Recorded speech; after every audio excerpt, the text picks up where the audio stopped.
வேந்தரின் இளங்கதிர் காலை செய்திகளுக்காக ரேவதி. பிரீதா, முதலில் தலைப்புச் செய்திகள். பிரான்ஸ் தலைநகர் பாரிஸின் 4 இடங்களில் தீவிரவாதிகள் தாக்குதல், 140க்கும் அதிகமானோர் பலி.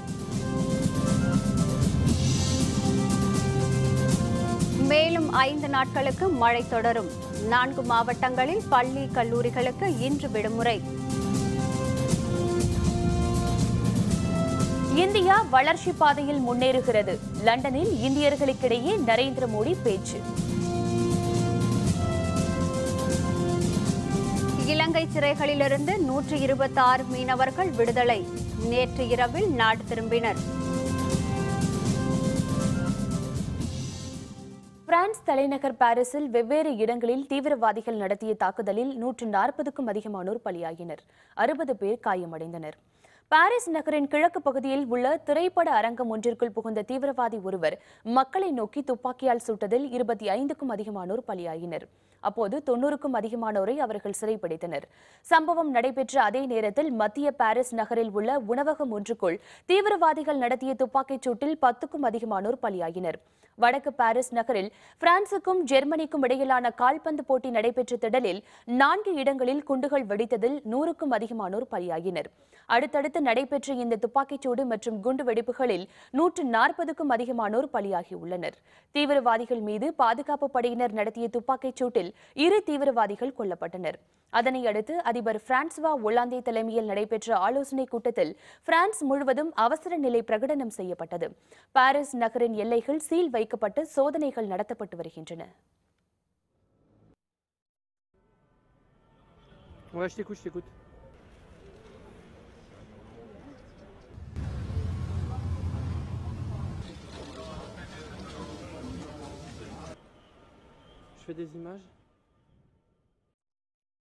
பிரான்சில் நடைபெற்ற இந்த தீவிரவாத தாக்குதல் சம்பவம் குறித்து பிரதமர் மோடி, அமெரிக்க அதிபர் ஒபாமா உள்பட பல்வேறு தலைவர்கள் கண்டனம் தெரிவித்துள்ளனர். நடைபெற்ற சம்பவம் மனிதாபிமானமற்ற சம்பவம் என்று பிரதமர் மோடி கூறியுள்ளார். நடைபெற்ற சம்பவம் மனித தன்மையற்ற செயல் என்று அமெரிக்க அதிபர் ஒபாமா தெரிவித்துள்ளார். Once again, we've seen an outrageous attempt to terrorize innocent civilians. This is an attack not just on Paris, it's an attack not just on the people of France, but this is an attack on all of humanity and the universal values that we share. We stand prepared and ready to provide whatever assistance that the government and the people of France need. தமிழகத்தில் 5 நாட்களுக்கு கனமழை தொடரும் என சென்னை வானிலை ஆய்வு மையம் தெரிவித்துள்ளது. வங்கக்கடலில் உருவாகியுள்ள குறைந்த காற்றழுத்த தாழ்வு நிலை புயலாக மாறும் வாய்ப்பு இருப்பதாக சென்னை வானிலை ஆய்வு மையம் தெரிவித்துள்ளது. இதன் காரணமாக தமிழகத்தில் அடுத்த 5 நாட்களுக்கு கனமழை தொடரும் வாய்ப்பு இருப்பதாகவும் மேலும் தெரிவிக்கப்பட்டுள்ளது. அரபிக்கடலில் நிலை கொண்டுள்ள காற்றழுத்த தாழ்வு பகுதி தொடர்ந்து அதே இடத்தில் நீடிப்பதாகவும், தெற்கு அந்தமான் பகுதியில் நிலை கொண்டிருந்த காற்றழுத்த தாழ்வு நிலை தென்கிழக்கு வங்கக்கடலில் தாழ்வு நிலையாக நிலை கொண்டுள்ளது எனவும் வானிலை ஆய்வு மையம் தெரிவித்துள்ளது.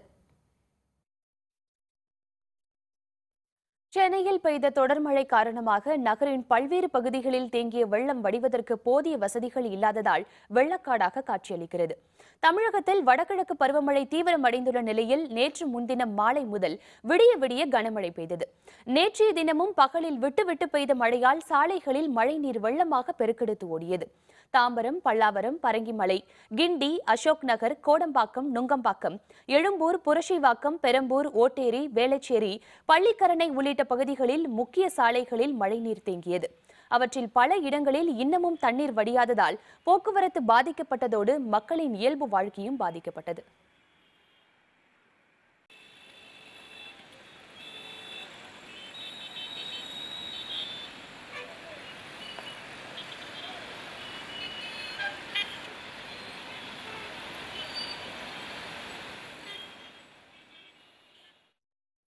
கனமழையால் பாதிக்கப்பட்ட கடலூர் மாவட்டத்தில் மெல்ல மெல்ல இயல்பு நிலை திரும்பி வருகிறது.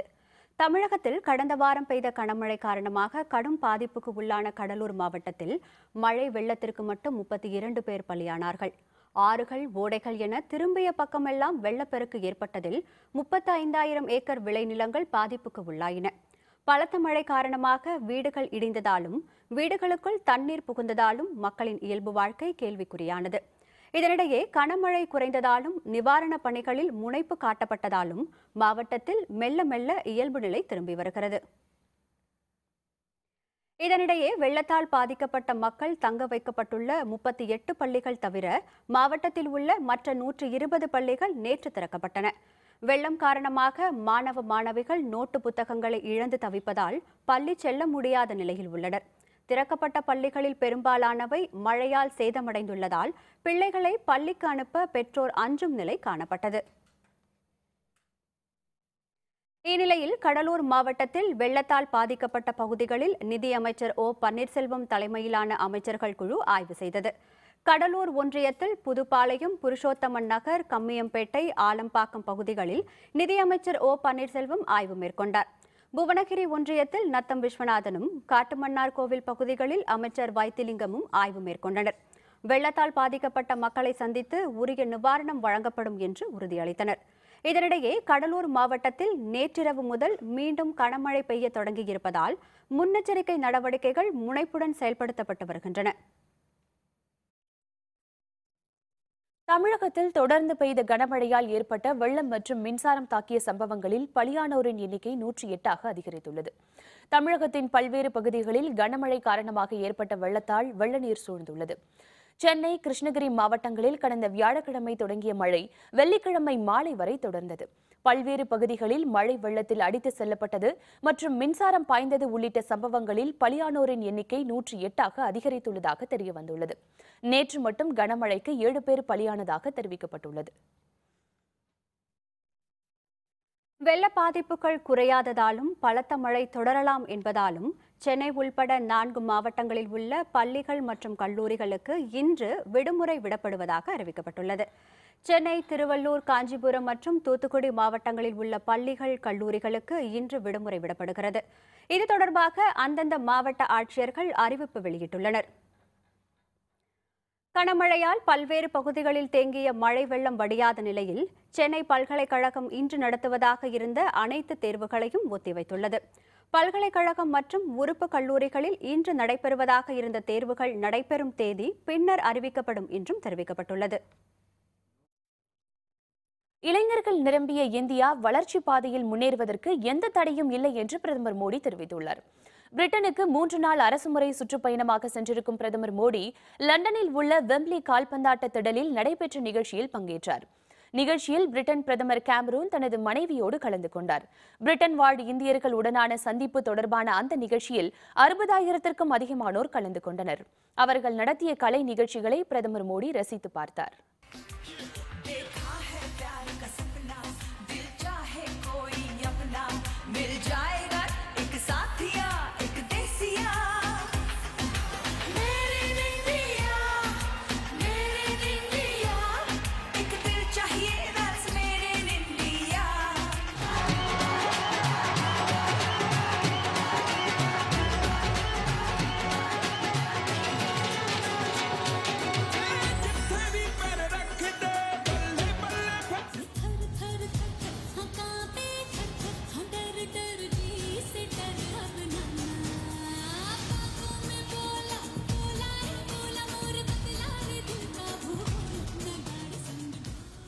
அதன் பின்னர் உரையாற்றிய மோடி, இந்தியா பன்முகத்தன்மை கொண்டதாக விளங்குவதே வெற்றி தருவதாகும் என்று குறிப்பிட்டார். இந்தியா ஏழை நாடாக நீடிப்பதற்கான எந்த காரணமும் இல்லை என்று மேலும் குறிப்பிட்ட பிரதமர் மோடி, இளைஞர்கள் நிரம்பிய இந்தியா வளர்ச்சி பாதையில் முன்னேறி செல்வதற்கு எந்த தடையும் இல்லை என்று தெரிவித்தார். भरपूर कोशिश कर रहा हूं और मेरे प्यारे देशवासियों, मैं आपको विश्वास दिलाता हूं, जो सपने आपने देखे हैं, जो सपने हर हिंदुस्तानी ने देखे हैं,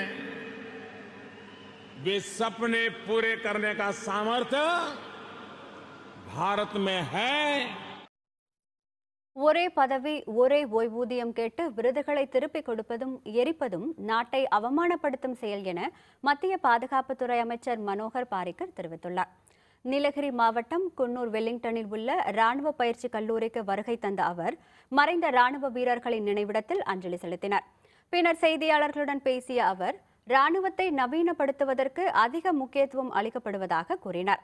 மேலும் எல்லையில் ஊடுருவல் வெகுவாக குறைக்கப்பட்டுள்ளதாகவும் மனோகர் பாரிக்கர் தெரிவித்தார்.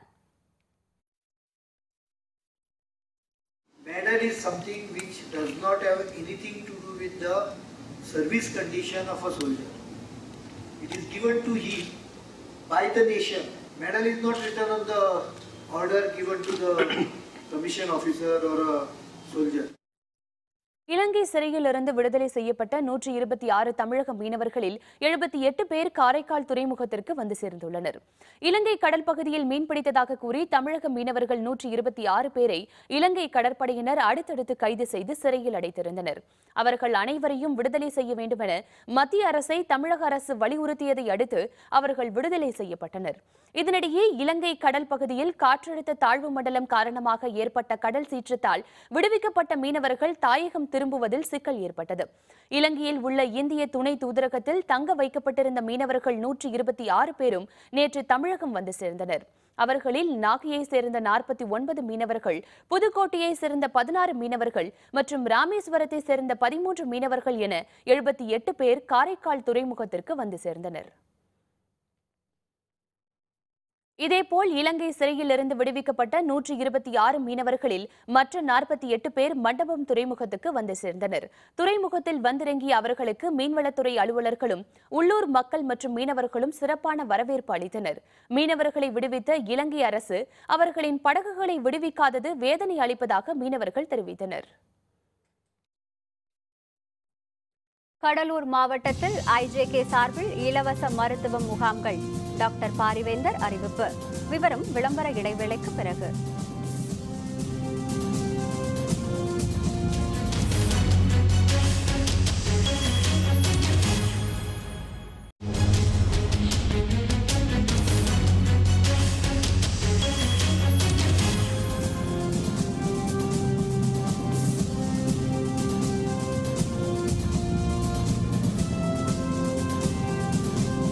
செய்திகள் தொடர்கின்றன.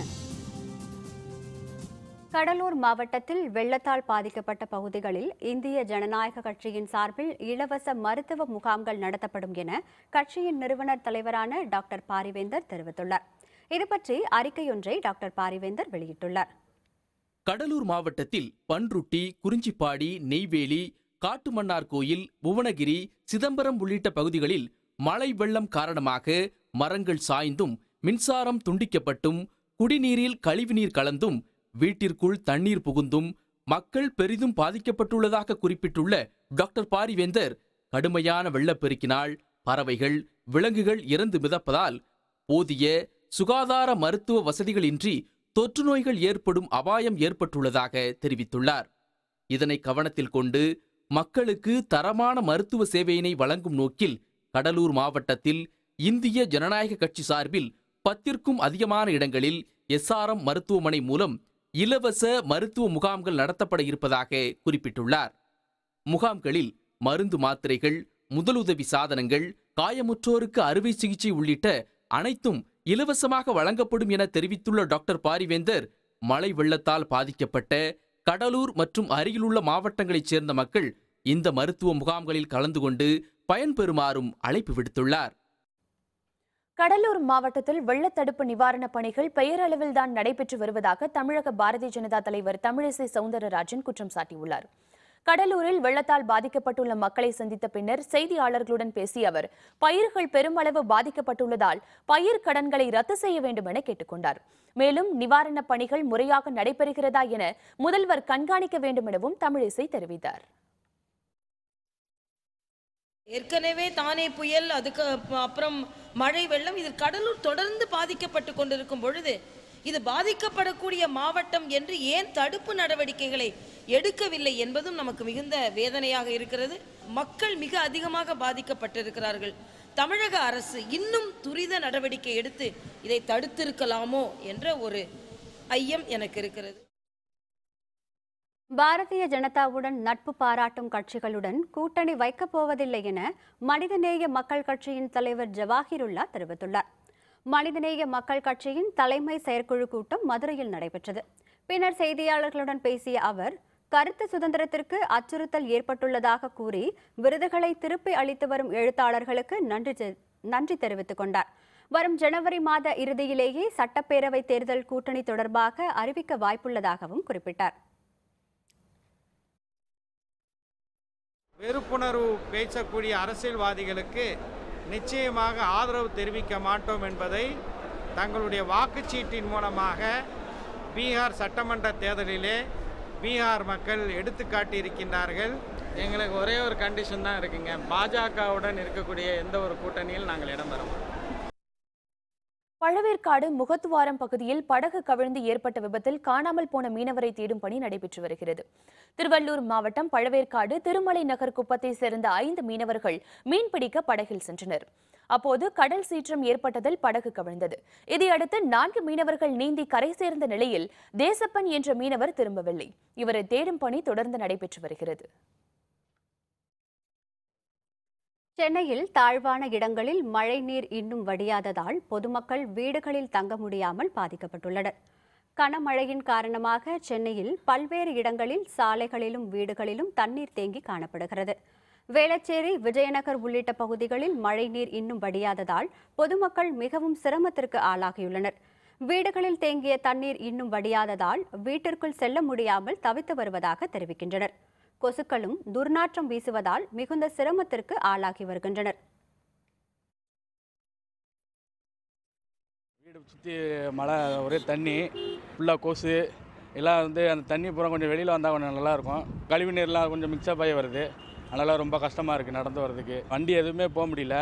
கொஞ்சம் இதை பற்றி மாநகராட்சியில் வந்த அதிகாரிலாம் கொஞ்சம் கவனித்தா கொஞ்சம் நல்லாயிருக்கும். திருப்பூரில் அகற்றப்படாமல் உள்ள குப்பைகள் உள்ளிட்ட சுகாதார சீர்கேடுகளால் மக்கள் பெரும் சிரமத்திற்கு ஆளாகியுள்ளனர். திருப்பூரில் சத்யா நகர், காயிதே மில்லத் நகர், கருவம்பாளையம் உள்பட முக்கிய பகுதிகளில் கடந்த 5 நாட்களாக குப்பைகள் அகற்றப்படாமல் உள்ளன. மேலும் சுகாதாரமற்ற குடிநீரை மக்கள் பயன்படுத்தி வருவதாக கூறப்படுகிறது. இதனிடையே மணியக்காரன் பாளையத்தில் பனியன் நிறுவன தொழிலாளியின் 6 வயது மகள் தாரிகா மர்ம காய்ச்சலால் உயிரிழந்ததை அடுத்து மேலும் சிலர் மர்ம காய்ச்சலால் அவதியுற்று வருவதால் அப்பகுதி மக்கள் அச்சத்தில் ஆழ்ந்துள்ளனர். திருப்பூரில் அரசு மருத்துவமனை கொண்டு போனேன், ரொம்ப அணுக்கள் கம்மியாயிருச்சு அப்படின்னு சொல்லிட்டு கோயம்புத்தூர் கொண்டு போக சொல்லிட்டாங்க. அங்கேயும் டெங்கு காய்ச்சல் அறிவினாங்க. லாஸ்ட்டில் ஃபுல்லாக டெத் ஆகிற கண்டிஷன் வரும்போது டெங்கு மாதிரி தெரியல அப்படின்னு சொல்லி மழுப்ப ஆரம்பிச்சிட்டாங்க. கொண்டே அட்மிஷன் கொடுத்தது அந்த ஒரு சின்ன பேப்பர் மட்டும் தான் கொடுத்துருக்காங்களா, என்ன ட்ரீட்மெண்ட் எடுத்தாங்க, எதனால் புண்ணில் இறந்தது, எந்த ஒரு ரிப்போர்ட்டும் கையில் கொடுக்கவே இல்லைங்க இதுவரை. டெங்கு கொஞ்சம் அதிகமாக பரவுது, குழந்தைகளுக்கு உடனே பாதிப்பாகுது, முதியோர்களையும் உடனே பாதிக்குதுங்க. இதை கொஞ்சம் ரொம்ப க்ளீன் பண்ணால் கொஞ்சம் எல்லோரும் நல்லா இருக்கலாம் சுகாதாரமாக. இதை உடனே நடவடிக்கை எடுக்கணும். விழுப்புரத்தில் நாட்டுப்புற கலைஞர்களின் மாவட்ட மாநாட்டில் நாட்டுப்புற கலைஞர்களுக்காக தனி நல வாரியம் அமைக்க வேண்டும் என்பது உள்பட பல்வேறு தீர்மானங்கள் நிறைவேற்றப்பட்டன. விழுப்புரம் அடுத்த காணை கிராமத்தில் நடந்த இந்த மாநாட்டில் நாட்டுப்புற கலைஞர்கள் பலர் கலந்து கொண்டனர். இதில் நாட்டுப்புற கலைஞர்களுக்கு குறைந்தபட்ச ஊதியம், ஓய்வூதியம், தொகுப்பு வீடுகள் வழங்க வேண்டும் என்பன உள்ளிட்ட பல்வேறு தீர்மானங்கள் நிறைவேற்றப்பட்டன. முன்னதாக பம்பை, உடுக்கை, நையாண்டி மேளம், தாரை தப்பட்டை முழங்க கலைஞர்கள் பல வகை வேடமணிந்து ஊர்வலமாக வந்தனர். நாட்டுப்புற கலைஞர்கள் தெருக்கூத்திலிருந்து தான் மற்ற கலைப்பிரிவுலாம் உண்டாச்சு. ஆகையினால இந்த முதல் கலைப்பிரிவே தொழில் நடிவடைஞ்சு இருக்கும்போது மற்ற கலைப்பிரிவுலாம் எப்படி இருக்கும்? ஆகையினால இந்த கொஞ்ச காலத்தில் இந்த நாட்டுப்புற கலைஞர்கள் இந்த தெருக்கூத்து நலிவடைஞ்சிடும், யாருமே வரமாட்டாங்க பழகுது, எந்த விதமான திட்டமும் பயனடையலை பயனாளிகளுக்கு. ஆகையினால எங்களுக்கு இன்னும் வளர வேண்டும், வளர்ச்சி பெற வேண்டும் அப்படின்னு தான் எங்களுடைய ஆசை. தருமபுரியில் தொடர் மழையின் காரணமாக தக்காளி உள்ளிட்ட காய்கறி பயிர்கள் பெரும் சேதமடைந்துள்ளன. தருமபுரி, அரூர், பெண்ணாகரம், பாலக்கோடு உள்ளிட்ட பகுதிகளில் தக்காளி, சோளம், நெல் போன்ற மானாவாரி பயிர்களை விவசாயிகள் சாகுபடி செய்து வருகின்றனர். பல ஏக்கர் பரப்பளவில் சாகுபடி செய்யப்பட்ட தக்காளி மழை நீரில் மூழ்கி முற்றிலும் அழுகும் நிலை ஏற்பட்டுள்ளது. இதனால் பாதிக்கப்பட்டுள்ள விவசாயிகள் அரசு நிவாரணத் தொகை வழங்க வேண்டும் என விவசாயிகள் கோரிக்கை விடுத்துள்ளனர். எல்லாம் போச்சுங்க. இந்த மலையாளம் எங்களுக்கு எவ்வளோ பாதிப்புங்க.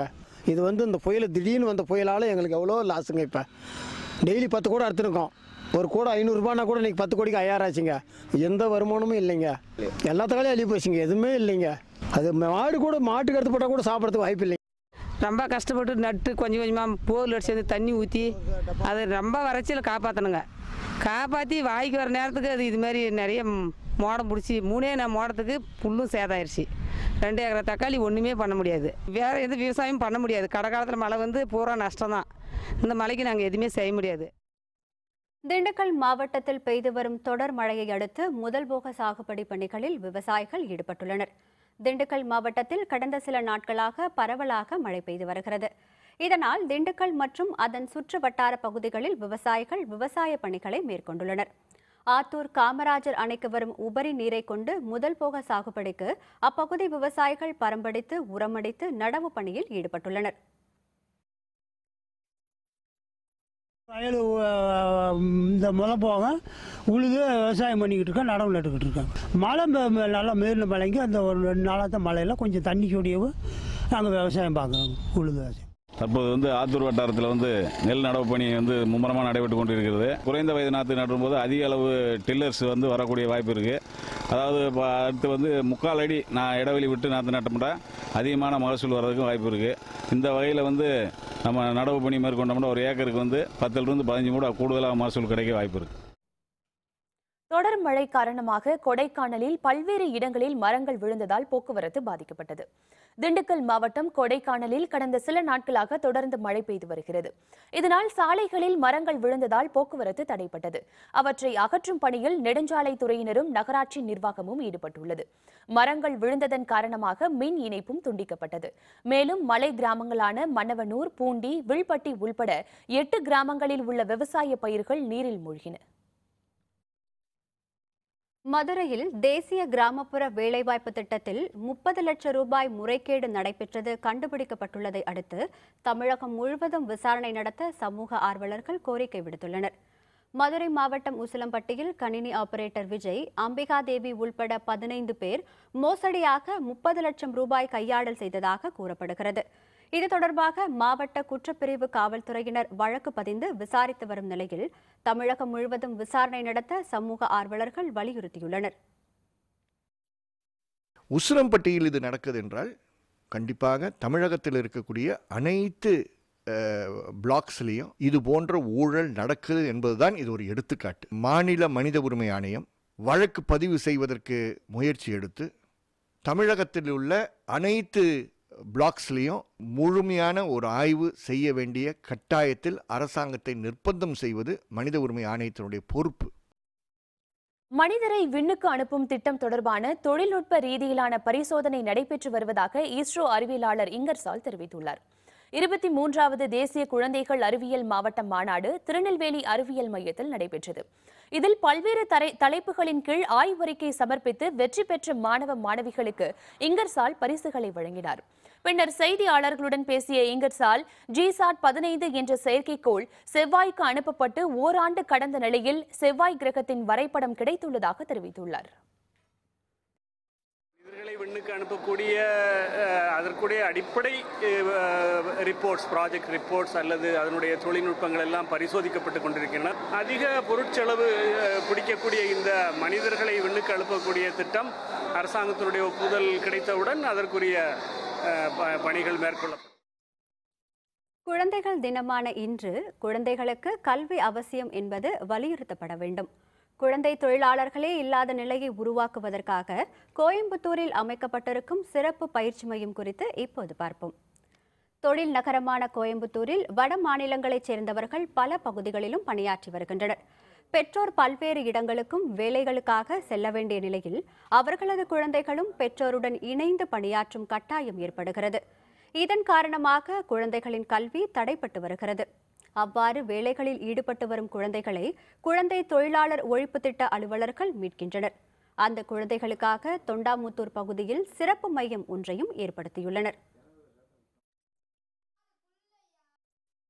பீகார், ஒரிசா போன்ற மாநிலங்களிலே இருந்து இடம்பெயர்ந்து வந்து பல்வேறு தொழில்களிலே பணிபுரியக்கூடிய தொழிலாளர்கள் அவருடைய குழந்தைகளை படிக்க வைக்காமல் அவர்களையும் வேலைக்கு அனுப்பக்கூடிய சூழல் இருந்து வந்தது.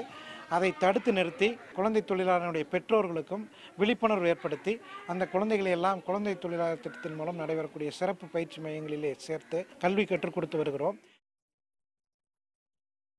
வட மாநிலங்களைச் சேர்ந்த குழந்தைகளுக்காக அமைக்கப்பட்டிருக்கும் அந்த மையத்தில் சிறப்பு பயிற்சி பெற்ற ஆசிரியர்கள் அமர்த்தப்பட்டுள்ளனர். தமிழ் மட்டுமல்லாது வட மாநில குழந்தைகளின் தாய்மொழியும் அந்த மையத்தில் சொல்லித்தரப்படுகிறது.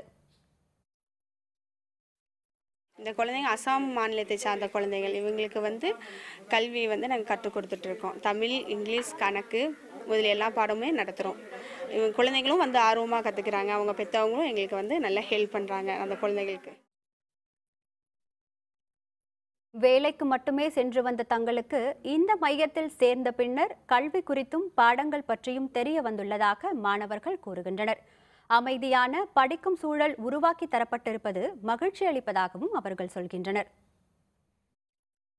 நான் இந்த ஸ்கூலுக்கு ஜாலியாக படிக்கிறேன். மிஸ் எல்லாம் ஜாலியாக இருக்குதுங்க.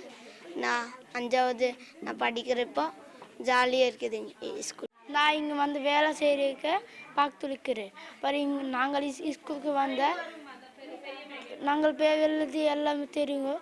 நாங்கள் ஸ்கூலுக்கு ஸ்கூலுக்கு வந்துட்டு ஆசையாக இருக்குது. நாங்கள் படிப்பேன்.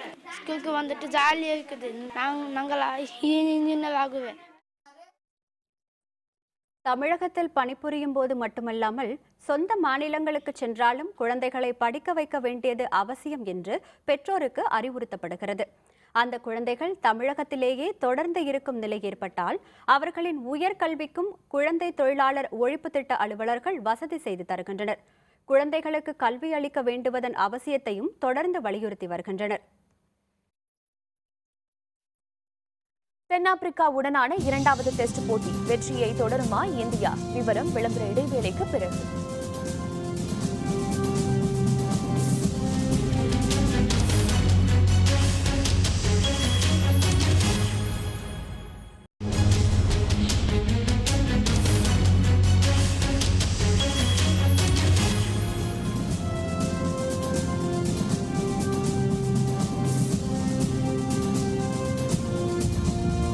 செய்திகள் தொடர்கின்றன. இனி அயலக செய்திகள்.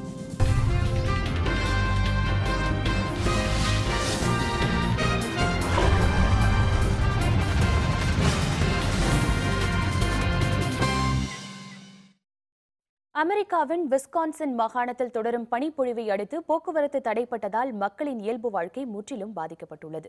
விஸ்கான்சின் மாகாணத்தின் பல்வேறு பகுதிகளில் கடந்த சில நாட்களாக பனிப்பொழிவு தொடர்கிறது. வீடுகள் மற்றும் வாகனங்கள் மீது பனி படர்ந்துள்ளது. சில இடங்களில் பனிப்பொழிவு காரணமாக சாலைகளில் வாகனங்கள் சறுக்குவதால் போக்குவரத்து நிறுத்தப்பட்டுள்ளது. சாலைகளில் படர்ந்துள்ள பனியை அகற்றும் வேளையில் ஊழியர்கள் ஈடுபட்டுள்ள நிலையில் பனிப்பொழிவு தொடரும் என அறிவிக்கப்பட்டுள்ளது.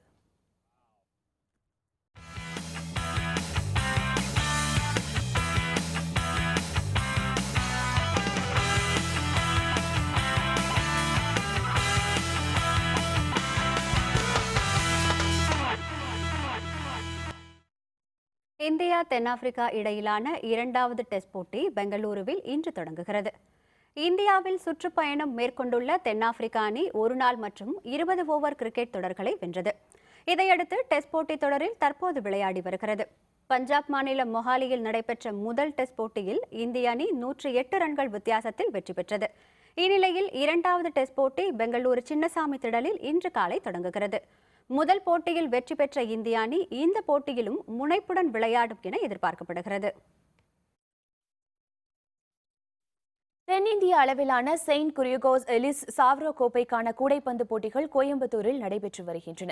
தென்னிந்திய அளவிலான 19 வயதிற்குட்பட்ட மாணவர்களுக்கான கூடைப்பந்து போட்டிகள் கோயம்புத்தூர் தனியார் பள்ளி ஒன்றில் நடைபெற்று வருகின்றது. 2 நாட்கள் நடைபெறும் இந்த போட்டியில் ஆந்திரம், கேரளம், கர்நாடகம் உள்ளிட்ட பல்வேறு மாநிலங்களிலிருந்து 16 பள்ளிகளை சேர்ந்த மாணவர்கள் பங்கேற்று விளையாடி வருகின்றனர். நாக் அவுட் முறையில் நடைபெறும் இந்த போட்டியில் முதல் 3 இடங்களை பிடிக்கும் அணிகளுக்கு சுழற் கோப்பைகளும் பரிசுகளும் வழங்கப்பட உள்ளன. மீண்டும் தலைப்புச் செய்திகள். பிரான்ஸ் தலைநகர் பாரிஸின் 4 இடங்களில் தீவிரவாதிகள் தாக்குதல். 140க்கும் அதிகமானோர் பலி. மேலும் 5 நாட்களுக்கு மழை தொடரும். 5 மாவட்டங்களில் பள்ளி கல்லூரிகளுக்கு இன்று விடுமுறை. இந்தியா வளர்ச்சி பாதையில் முன்னேறுகிறது. லண்டனில் இந்தியர்களுக்கிடையே நரேந்திர மோடி பேச்சு. இலங்கை சிறைகளிலிருந்து 126 மீனவர்கள் விடுதலை. நேற்று இரவில் நாடு திரும்பினர். இத்துடன் வேந்தரின் இளங்கதிர் காலை செய்திகள் நிறைவடைந்தன. மீண்டும் பகல் 1:30 மணிக்கு உச்சிவேளை பகல் செய்திகளில் சந்திப்போம். வணக்கம். வணக்கம்.